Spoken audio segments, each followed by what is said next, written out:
Hello, this is Gigao. This is one of 3 videos that I did in December for a charity stream, a series of charity streams for Stand Up to Cancer. So it's a presentation on an aspect of cancer, and I thought I'd share it on YouTube for people to be able to watch it. Enjoy. On this fine Tuesday. Today is the end, I think, of the Stand Up to Cancer period for this beating. It should be written here. Yeah. So the mission to end cancer as we know it, one stream at a time. And so it's an additional stream. Hey, the Bud Viking. How are you? And so to continue the way I've done it since last Thursday, I will be doing a short presentation. This one is one that I will be probably a little shorter. It's not the part I'm the most knowledgeable about. But it will be on... Thank you, Stand Up to Cancer, for allowing me to help you guys. I hope that we will get closer to the goal. So if you want to donate, don't forget exclamation mark donate. Follow the link, and you can give a few bucks. That would be great to fight this bitch of a cancer. We all know lots of people who are suffering or who have died of cancer. Fortunately, there are those who are in remission.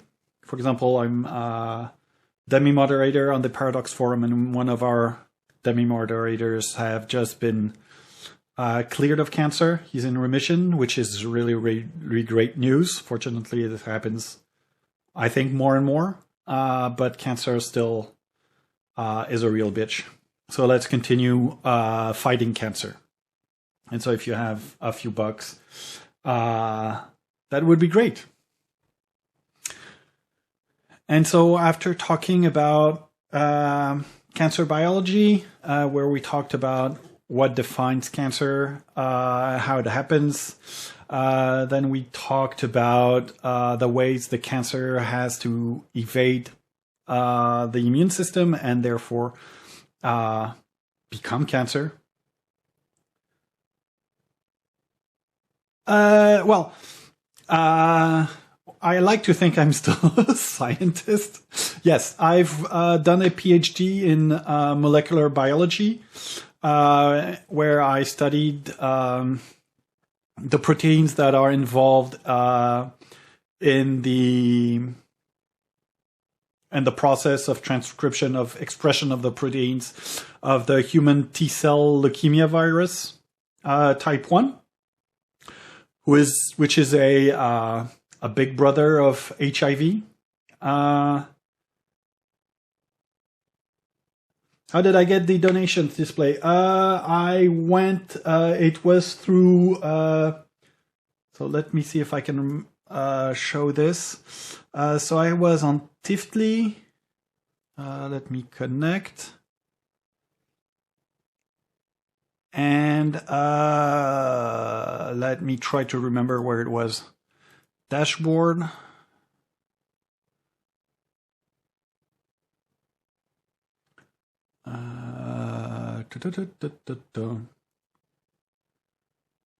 Yeah, then there, once you're there, you have overlay, and so you have different types. I chose this one. So I copied the link, and then I added a, how do you call it? Something in OBS, in a source. I added a source, a browser source. And I added the link that was on the Tiltify. Sorry. And thanks to, it was very,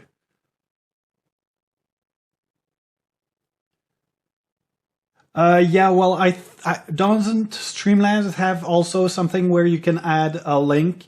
Oh, maybe not, because this is the way we used to have those Streamlabs, pop up when there is a donation or a follower, subscriber, and so on. So we have this link that is provided by Streamlabs that we put and that it is used. So I don't know how it works in Streamlabs, to be honest. Yeah. And so the bed vacuum, yeah. So I did a molecular biology. Then I worked in HIV. My first work in research after my PhD was HIV. Oh, my pleasure. Yeah, I've only ever used OBS, so I'm not sure. I don't think I can help you. Hey, Wisp, I can't help you really outside that. Thank you, the Rivers card, for the follow. Yeah, and so I worked in HIV, and then I went to work still a little more on HIV in a lab where we were basically trying to make what is called humanized mice, which is having mice with a human immune system to be able to test multi-therapy anti-HIV in a mouse instead of those studies currently they were being performed in monkeys. And then I started working in cancer and immunity until 3 years ago. And my contract ended and I was looking to change. And so I used the fact that I was beta testing games, modding and so on, and I got a job in computerized system validation for a pharma company. So checking that the computerized system that they use to follow clinical studies and so on would follow the recommendations of the FDA, the MHRA, and all the other health authorities. So yeah, that's my background. And so yeah, so the different therapies against cancer, as I said, is not something that I've worked directly in. So I hope that you will forgive me if it's maybe not as thorough as the previous ones. If you have questions, I can do maybe some research on the spot to try and find answers with you. Otherwise, you can join my Discord and we can continue chatting about it afterwards. So, therapy. What do we have? I think it was one of the first ones. It's surgery. So it's removal of the cancer cells in a particular area. Nothing much to say, just the blunt removal. Well, it's not completely blunt because obviously they have to pay attention to how they remove it. Some tumors are easier to remove than others. I have so on the MNT Discord, I talk MNT, and I have a smaller Discord that is more for around my streaming. So where I can discuss, I'm more free to discuss cancer if that interests people, or anything if you have some questions around biology, molecular biology, medicine. I'm not a medical doctor. I'm a doctor, but a doctor in science. But yeah.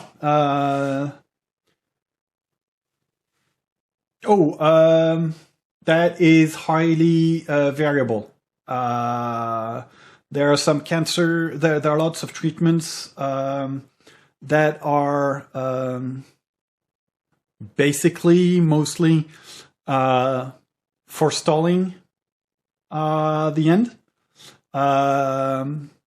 So it's very difficult, I think, to say that an average success chance. Hi, Xavier. Hi, Leo. Sorry. I replied without saying hello. Sorry. So I don't have numbers about success of therapies. I know that for depending on their position, for example, brain tumors, it's starting to be very good success rates. But that's mostly when they're located on the sides. When it's in the middle, obviously, it's way more difficult. I think that I want to say that for wait, just a second.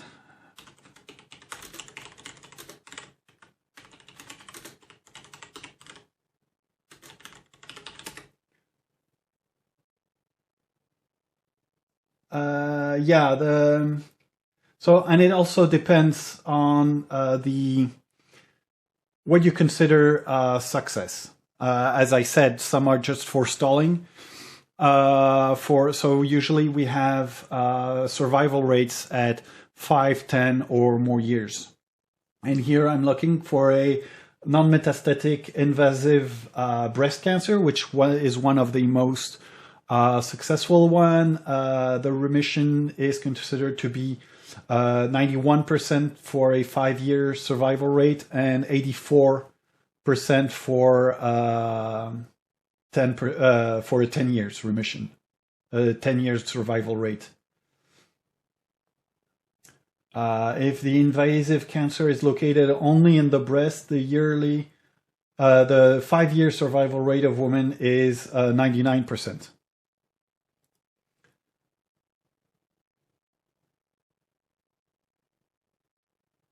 What do you mean, Xavier Le Charpentier?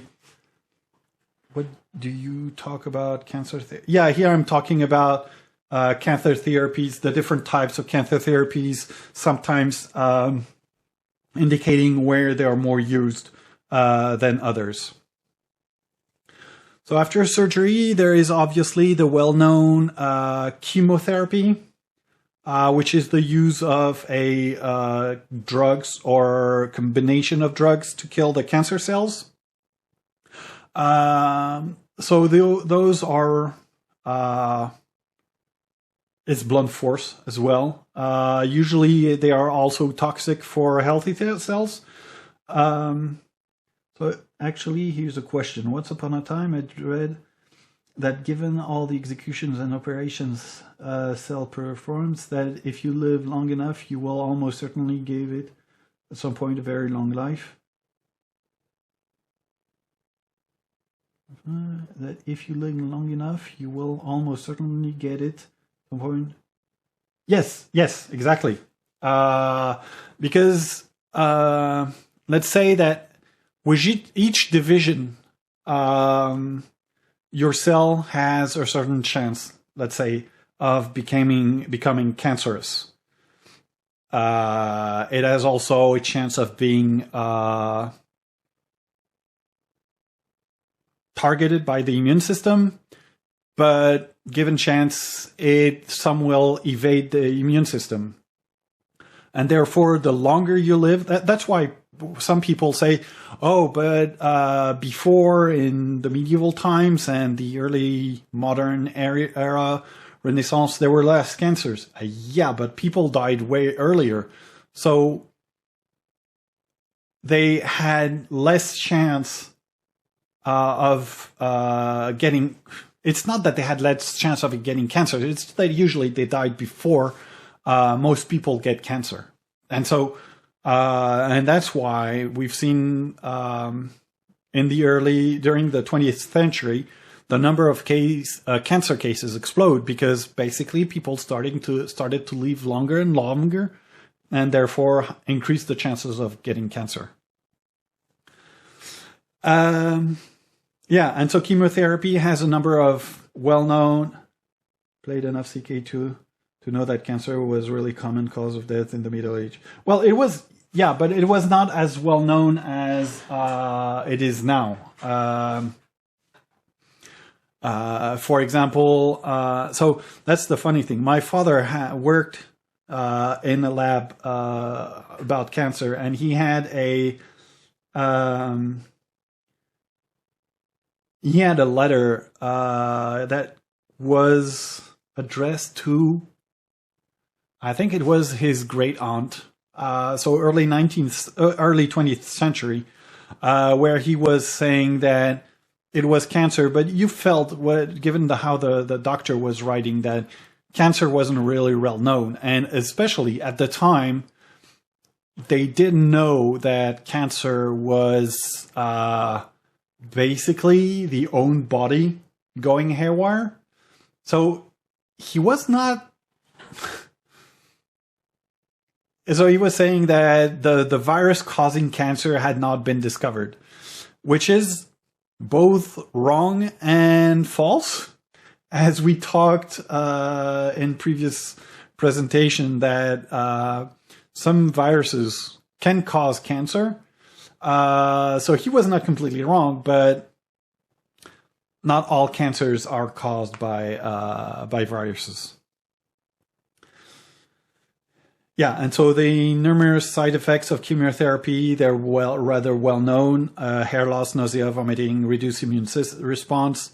And those who have gone through that can tell that it's a real bitch, if you'll pardon the expression. And so it's toxic for healthy cells, which leads to two small notes. One is that usually when you stop the chemotherapy, the cancer cells will usually have been killed, but the healthy cells have a way of being able to regenerate way better than the cancer cells. In a way, the cancer cells are, they're more sensitive to the chemotherapy. Yeah, you got a point, Bad Viking. And the other point about chemotherapy being toxic to healthy cells, that's why you've heard about the different phases of clinical studies. So you have phase 1, which is on a small number. It's usually it looks at the toxicity and how dangerous or not dangerous the drug candidate is.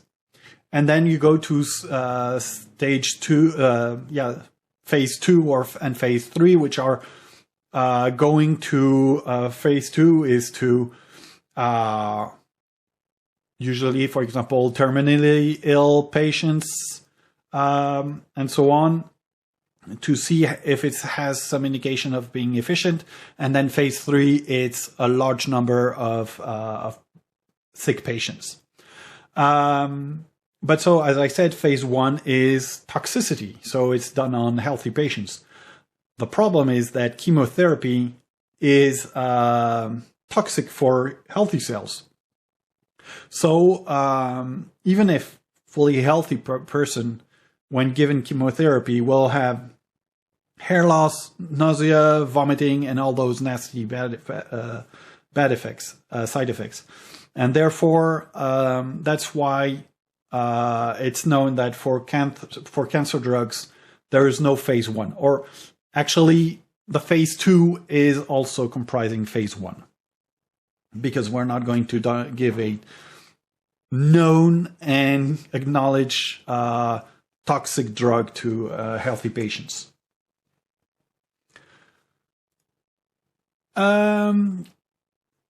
So when you have cancer, you have healthy cells. They are well differentiated, uniform cell growth. But when there is cancer, the uncontrolled cell division will give damaged cells. And then the drug therapy will attack mostly the cancer cells, and then mostly only the idea that only the healthy cells remain, which obviously is not always right. So why hair loss so specifically so common as an effect? It's because basically most of the chemotherapy targets cells that are in division. Because that's the way they work. They mostly attack cells in division, and I don't remember the name in English. The part that is at the basis of the hair, whichever hair, the follicle part or whatever, it's something that is always in division. Basically, that's why the hair never stop growing. And so as those cells keep dividing and dividing, they're prime target for those for the chemotherapy drugs. So there are several drugs that are several categories of drugs that are used in chemotherapy. As I said, they're broad and they attack whichever cells they can. So, for example, the alkylating agents will damage the DNA, which will trigger. So, I don't know if you remember or if you were there on Thursday. I was showing the cell cycle. So you have the cells which are in resting state, and then they will get a trigger that will lead them to start dividing. And so then there was the replication of the DNA, so the copying to make each chromosome will be double. And then there will be a stage of control, a checkpoint that will look at basically the state of the cell, and if the cell is damaged, the DNA is damaged, there will be a signal to force the cell to die, to go into apoptosis. And yeah, exactly.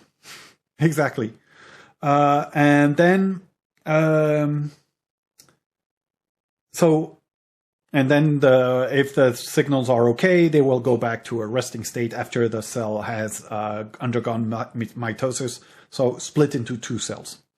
And so the idea behind the alkylating agents is that they damage the DNA so that when they reach that checkpoint in the cell division, the cell will go into apoptosis.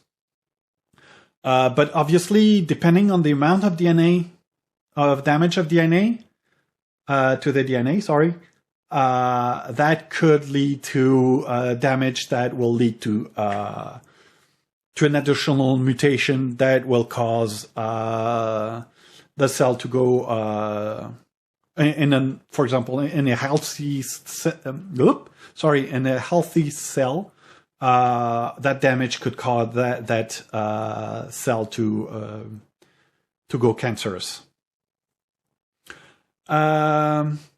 There's the nitrosureas, which are basically the same as before, except that those are able to go so between the brain and the fluid that encompasses the brain and the central nervous system.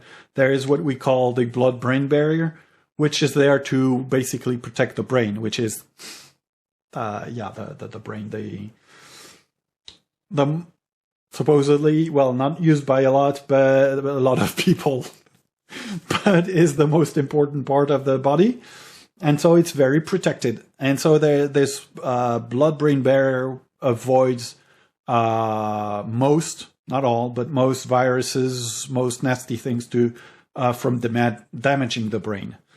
Unfortunately, that means that in most cases, brain tumors are protected also from treatment by this blood-brain blood-brain barrier. And the nitrosoureas are there to be able to go through that barrier. You have the antimetabolites, which will basically, for most part, replace the nucleotides. So the nucleotides are the individual bricks that compose the DNA or the RNA, and therefore prevent the transcription or the replication of the DNA. The anthracyclines will bind to the DNA, preventing that replication. And so obviously you in both of those cases you prevent the pre-replication and so the division of the cells.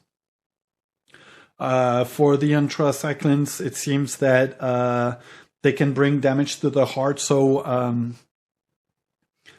you can't have those for too long, because apparently it's cumulative doses. So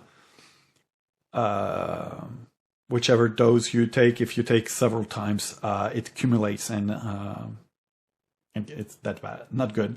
Yeah, topoisomerase inhibitors. The topoisomerase are basically, so you might have seen that DNA is a double helix. Blood gets blood from inside, skull gets blood from nicely positive arteries around your head, including going inside through little holes to nourish the inside of the skulls. Yeah, but not the brain. This is why head injuries can bleed like hell. Yeah, but you can completely find brain-wise aside from... Yeah, exactly. That's the problem. It's the amount of blood you lose. But it's true that even small head injuries are, insane. But you know why?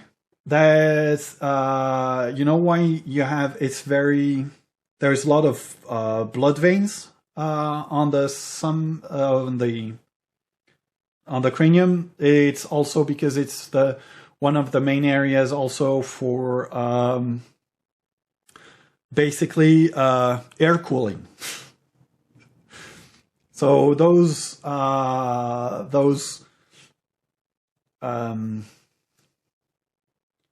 heat ventilations, the same thing you have in your computer. Those copper tubes that you have to on your radiator to cool your CPU. Well, those blood vessels that go around your cranium has the same effect, basically. So for the topoisomerase, you might have seen, you know that DNA is a double helix. So you have two strands that are intertwined. And basically for the replication, the topoisomerase will split them so that then they can be replicated. Head and lower arms and upper back are the main heat vents. Yeah. Mitotic inhibitors, same thing. They block the cell division. In this case, it's so when you have the replicated, you have those chromosomes which are like an X like this. You've seen the how they look like, and basically the microtubules will, when you have those two forks like this, they will bind and then split them apart to go each to on one side, to have the formation of the two cells.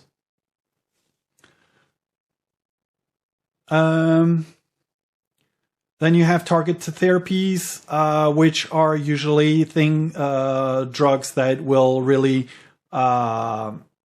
target specific proteins.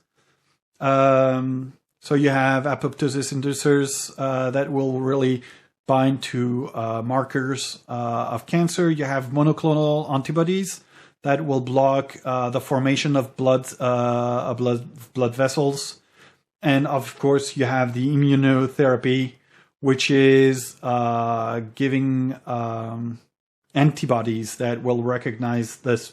The idea is that it goes it's targeted against a specific T cell, specific markers. And that's also something you've heard that they were doing messenger RNA vaccines for COVID. Well, they are working on similar vaccines for immunotherapy, anti-cancer. Fun fact: I'm going to mention radiotherapy later on. There is even some stuff where they attach radioactive isotopes to antibodies to bring the radiation treatment really specifically to the cells. There we are, radiation therapy. It's the use of high energy rays that will fragilize mostly cancer cells. You familiar with the effect of fasting in conjunction with chemotherapy? Not at all. I'm afraid I'm not. Radiotherapy will stop the growth and division of cancer cells. They're usually, they're local treatment. And like chemotherapy, it will have an impact also on normal cells, but the normal tissues usually recover better. And so you have a couple of types. So you have either the use of that big machine, which will be used to attack stuff that is closer to the skin. Hey, Admiral Fisher, I don't have cancer. Not that I know of, at least. Not for now. So you have those big machines that usually I think are used for tumors that are close to the skin. Otherwise, you have some small kind of looking like pills, which are radioactive stuff that are placed. Usually, they try to place them around the tumors. They're used, for example, for prostate cancer, which around the prostate. And in those cases, it's indicated that the person should pay attention because obviously when they're going to the toilet, they're peeing radioactive material. So not doing at the same place where there is, for example, a pregnant woman. Then you have gene therapy. I've mentioned earlier that fasting through 3 days past the hunger phase, health cells go into emergency mode, lower metabolism, more picky in what they let in. Cancer cells go into paranoid for lack of nutrients and open wide the gates wide. Take your guess what that means for chemo treatment. Yeah, they initially Russian research, lots of opportunity to study hunger. Swiss clinics employ it. Okay. I didn't know. That seems like torture. Well, you're going to tell me that chemotherapy is a torture in itself.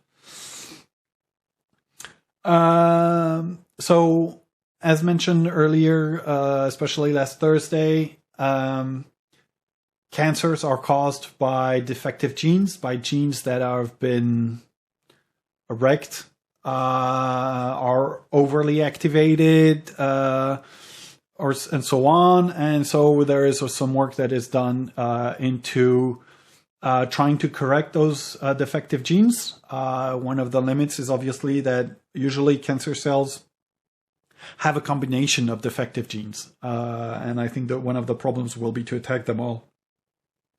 And so usually it's the methods being studied is using a virus that will not reproduce.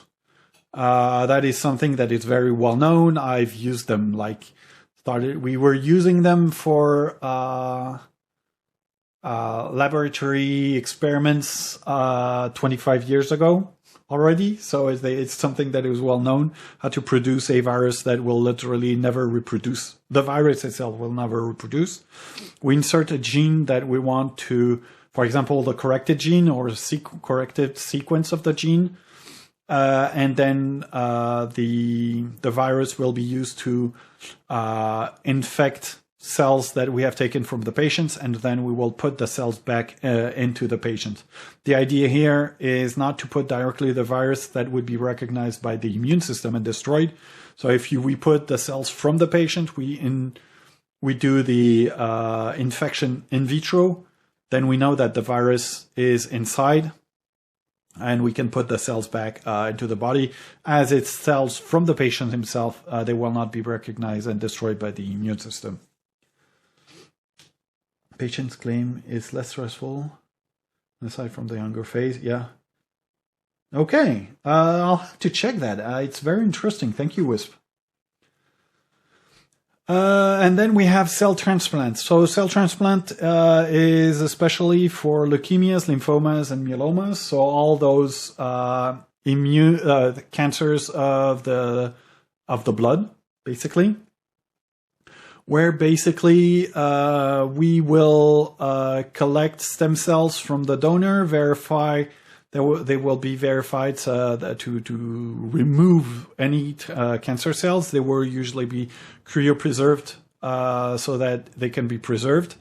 Then the person will receive very, very high dose of chemo and or radiation therapy to remove everything. So usually those person will be put in a so-called white room because they won't have any more immune system. And then they will be reinfused with the thawed stem cells that will then repopulate the bone marrow and so on, and allow him to get back an immune system. And knowing that here we're talking about stem cells, we're not talking about embryo stem cells and those things that are usually prone to controversy and so on. Here we're really talking about blood stem cells. So that those stem cells that you have here, the idea is take the stem cells that generate all your blood cells, freeze it, and put it back. No manipulation, no nothing. Did you know living a polluted SOD is equivalent to smoking 2 packs of cigarette a day? Yeah, that's why. When we decided to buy a house with my wife, we went to the countryside. So here we have the street, but then we have a couple of houses. Then it's farm fields, and behind the house we have our garden, and then it's also farm fields. Yeah, no. One thing that it was impressive when my wife had her student apartment in Nice, she was living in Nice, in the center of Nice, and so sometimes she would wash her window and wait a little bit, and it would get black. The wipe would become black, and she did it a week after. She would still get that black dust, and those are all the how you call that black gooey thing that goes on when you smoke. The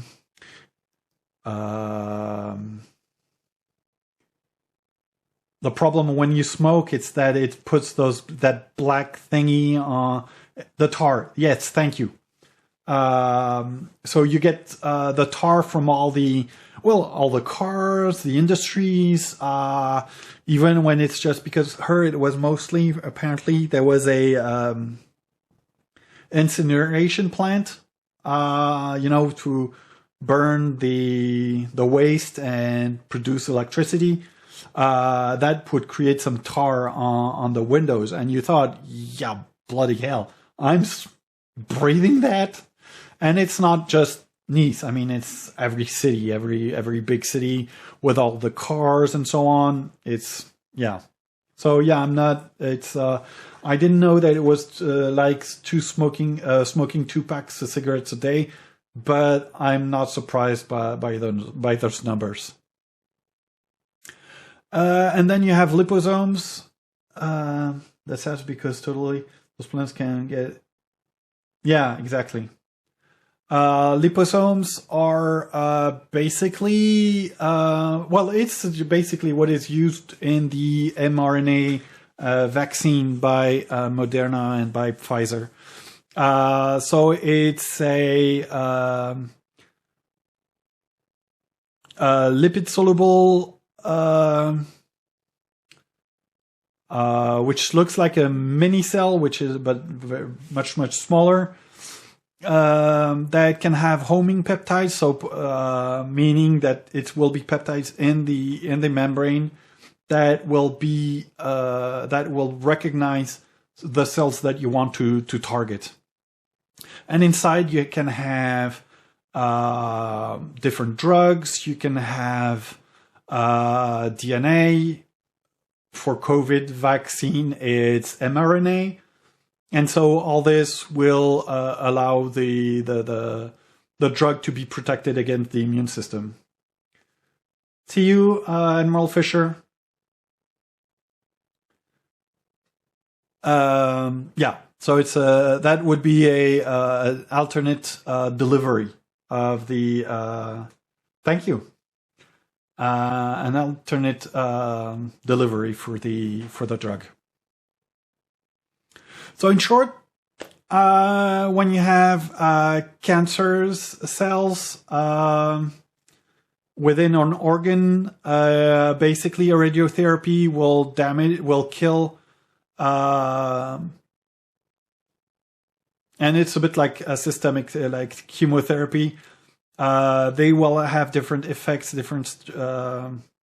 but they will be killing the cancer cells. They will usually have also a toxic effect on the healthy cells, but usually the healthy cells will have better ability to recover. And surgery, it's just a blunt removal. There will be usually it will be more of a localized physical damage to some cells, and in all cases there are different efficiencies and how many cells that you can remove or remain, and that explains the why there are different and there's no 100% removal of cancer cells. The idea being in a lot of cases to remove enough of the cancer cells that what remains can be targeted by the immune system. RNA vaccine is something I'm appreciative of when having so short testing periods. Feels like swallowing a cat after swallowing a mouse. Oh, and that drives me back. That reminds me of a song. I wouldn't be able to sing it because swallowing a mouse, that swallowed a mouse because it had swallowed a spider. Why did she get a spider? Because there was a fly, and so on. So I wouldn't be so apprehensive. I've looked a bit, and actually, okay, here it has been really quick. There is no sold vaccine with RNA yet, but they've been doing what do you call clinical studies on mRNA for various conditions. So there is rabies, some cancer vaccination, and there was a third one. I don't recall which one it was, but where they're studying mRNA vaccines. The reason, so those, and so they've been on clinical phases for some for over 5 years, which means that we might not have those, how do you say it? We don't have the same history as with other vaccines, but look at the fact that AstraZeneca uses a peptide for vaccination, but they still had a lot of toxic effects. At some point, they had to stop the clinical trial because they had some bad side effects. There wasn't with the mRNA from Pfizer. They had 38,000 people. I think at least 20,000 were vaccinated by the mRNA. So, okay, those ones, it's only a few months. But overall, mRNA vaccines have been studied for over 5 years. The reason for why the other ones haven't been put into to the market, it's mostly because they don't have the same rush that we have for the for COVID, but also the fact that they haven't had the same efficiency. So they're trying to get a better, more efficient. Yeah, but I don't see any reason to have a long-term side effects, because basically mRNA. Do we have? What do we? Yeah, no, we don't have that. I don't have that. The mRNA will be very transient. They will not stay in the cells for very long. They usually mRNAs they remain, I would say, a few hours or something, and then they're just they can't stay. They can't stay. mRNAs have a very, very short shelf life. So, and when cells will divide, they don't replicate like DNA. They will just split and split and split. And that mRNA will code specifically for the spike protein. And so it will produce the same protein that AstraZeneca is injecting. So, and that is present in the virus. And we know that the spike protein in itself doesn't have, will not infect you, will not have long-lasting effects. So honestly, if they tell me, so because in Belgium we will be called to be vaccinated, we will have the choice to accept or refuse.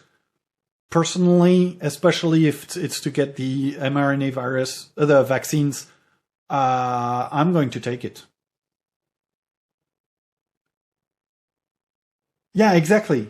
Exactly. There will be, that's why there's 2 injections. It's basically, it's a bit like when you do, it's like the other vaccines.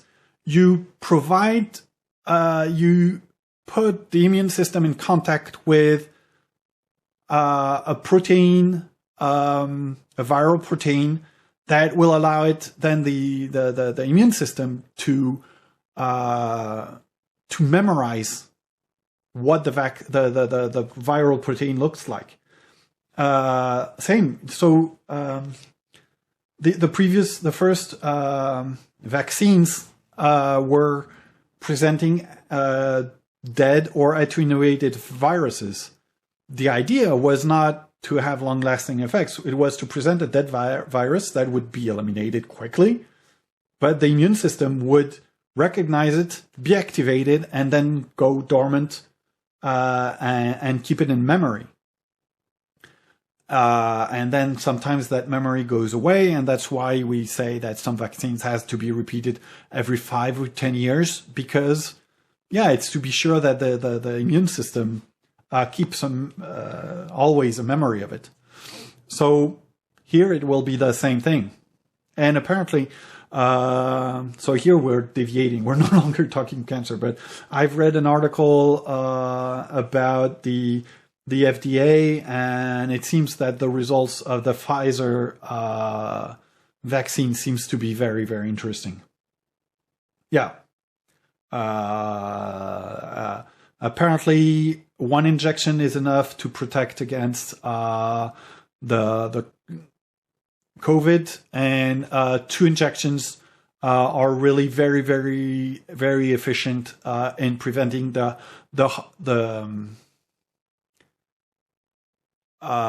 harshest form of COVID. Don't get it wrong.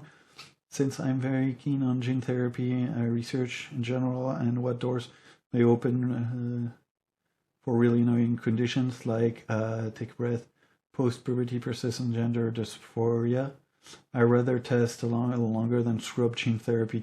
Yeah. And the problem is that gene therapy has in itself its dangers. Sometimes we talk about the great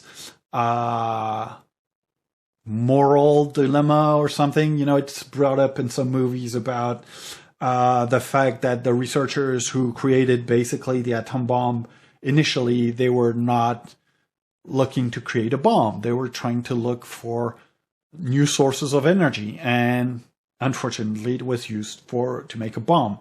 With gene therapy, we open a damn dirty can of worms, basically. Because, you can do it to repair a gene that goes wrong and create cancer.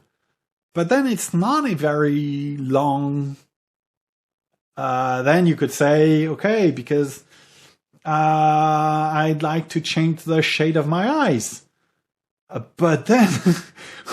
then you go to a very, very bad can of worms. Yeah, exactly. So I think that's also one of the reasons gene therapy is really approached very, very carefully and very slowly, because first, you don't want to mess things up, because as it's not easy from the basics for the moment, it's not easy. If you mess up and you have to correct that specific thing, it becomes very difficult. Yeah, exactly. Well, I'm not too much worried about flesh-eating viruses. I'm more worried about what an immoral government could want to do.